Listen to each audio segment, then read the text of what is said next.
They are very genuine and legitimate modes of financing political parties. But the fact still remains that the manner and source of our funding creates room for corruption. And I have practical experience. We came into power, I was appointed as Minister of Youth and Sports, and I was confronted with JIDA. Now, JIDA was started by the previous government, NPP, it was NYEP. And the way it was started as a pilot program. So there were no proper institutions in place. The systems were not in place, and it was virtually a free-for-all. We came to power, we expanded it, and people took advantage of the weaknesses in the system. So by the time I took office, it was virtually a mess. And the president said, clean it up.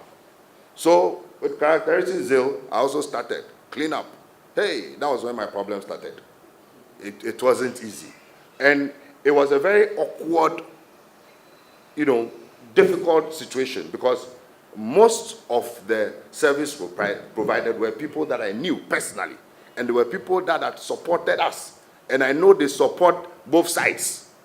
And so you have a situation where you have gone to take money from the person to run your campaign, and then you come back and say you are now investigating the person, canceling his contracts, and it was very, very, very difficult. So I started asking myself questions. I mean, what is it that we can do that, because the average businessman will rather put his 5 million or 10 million back into his business to expand.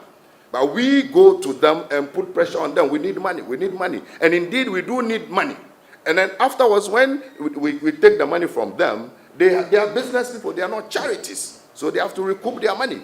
And when they now do things and then we now turn back and say we are investigating them, then what are we doing? Are we deceiving ourselves? So for me, you've heard about Bost.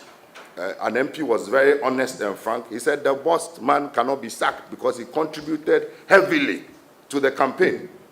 These are realities. We all know of the various case studies. This is not...